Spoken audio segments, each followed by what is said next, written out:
Meus amigos, não é de hoje, não é de ontem que a esquerda, principalmente a nossa esquerda aqui, trabalha com o seguinte chavão, que os Estados Unidos querem tomar na mão grande o petróleo da Venezuela.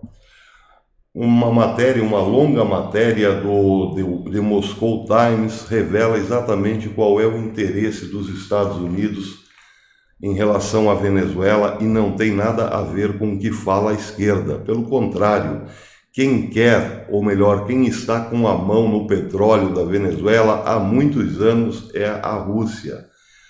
Numa das partes da matéria, o Moscow Times diz o seguinte: o apoio da Rússia a Maduro é impulsionado por interesses financeiros e energéticos, bem como pela visão do Kremlin de uma ordem mundial multipolar, onde a Rússia deveria bloquear as tentativas americanas de mudança de regime em estados soberanos amigos de Moscou. Mas a liderança russa pratica uma abordagem transacional dos assuntos internacionais de acordo com a hierarquia de seus interesses, onde os principais interesses superam as metas de menor importância. A matéria está dizendo que é de menor importância manter Maduro no poder, mas é de fundamental importância sair ou abandonar Maduro com o bolso cheio, ou seja, com o pagamento daquilo que, diz a Rússia, Moscou lhe deve. Baseado nessa matéria, o Infobae traz acréscimos. Ele diz o seguinte, para a compreensão desse tema. Infobae diz o seguinte: o governo de Vladimir Putin tem um grande interesse no setor petrolífero venezuelano, já que o regime chavista deve à Rússia bilhões de dólares pelos empréstimos realizados. Desde 2009, o presidente russo e a petroleira estatal de seu país, a Rosneft, investiram 9 bilhões de dólares na PDVSA. Em troca, Miraflores deu à Rússia como garantia 49% da Citgo, a refinaria que a estatal venezuelana tem em Houston, nos Estados Unidos.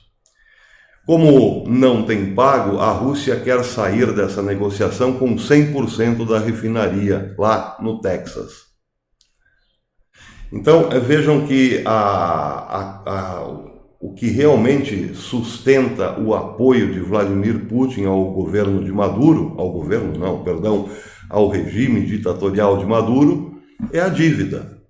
A Rússia não sairá, não abrirá mão de apoiar Maduro enquanto não for restituída com juros e correção monetária de todos os empréstimos que tem feito a Venezuela desde os tempos de Hugo Chávez, armamentos pesados e tecnologia para extração de petróleo. Pois bem, o mesmo de Moscow Times informou que no dia 30, Vladimir Putin e Donald Trump falaram por mais de 1h30 por telefone. Isso foi confirmado pela Casa Branca. Na conversa estava exatamente isso. Qual o preço que a Rússia exigia para deixar o apoio de Maduro, para deixar o país? Putin disse exatamente a quantia e acrescentou: também queremos que vocês aí, americanos, saiam da Ucrânia. É uma troca.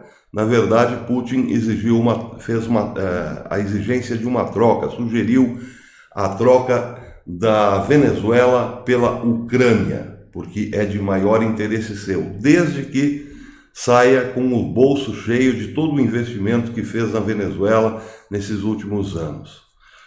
O acordo ficou mais ou menos engatilhado.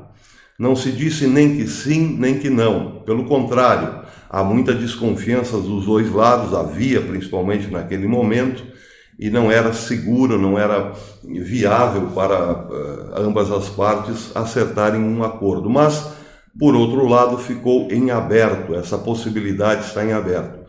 Vladimir Putin tem sim, segundo esta conversa que teve com Donald Trump, interesse em deixar a Venezuela. desde que, como disse, saia recompensada por todos os investimentos que fez naquele país. E, quem sabe, também Donald Trump não teria tanto interesse em ter muita ascendência sobre o novo governo da Ucrânia. É possível que haja uma troca e, a partir dessa troca, a Rússia deixe Maduro na mão. Isso podemos ver aí nos próximos dias, quem sabe. O problema agora está, a bomba, vamos dizer assim, ficou agora para os militares venezuelanos resolverem, ou melhor, as forças armadas venezuelanas. Se forem abandonadas por Maduro, ou melhor, se forem abandonadas por Putin, aí, meus amigos, aí a coisa complica bastante. Por quê? Porque as forças armadas venezuelanas estão envolvidas em todo tipo de maracutaia possível e imaginável. Por exemplo, têm dado apoio a terroristas do Hezbollah, por exemplo, há muito tempo. Muita gente procurada pela Interpol, pela agência pelo Departamento de Entorpecentes dos Estados Unidos, estão lá, vivendo na Venezuela, com passaporte venezuelano.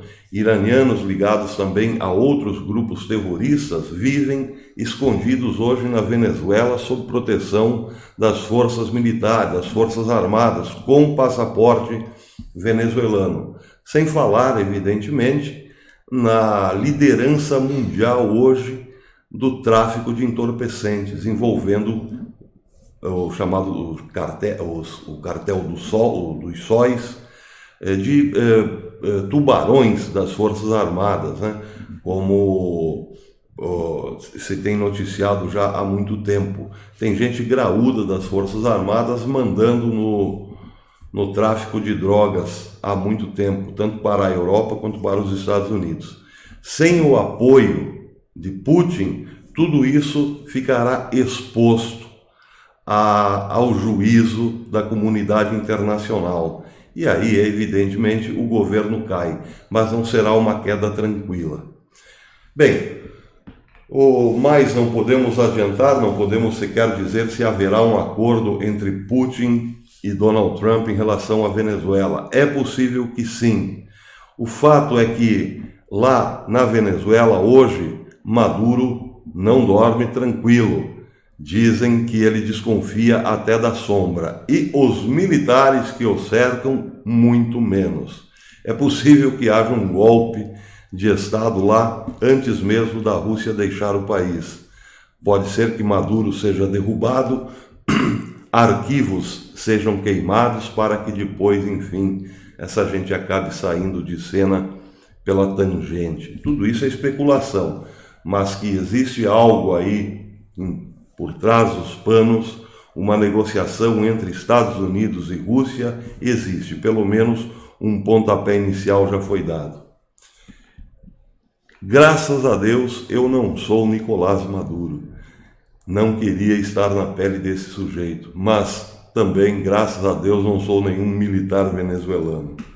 O bicho vai pegar.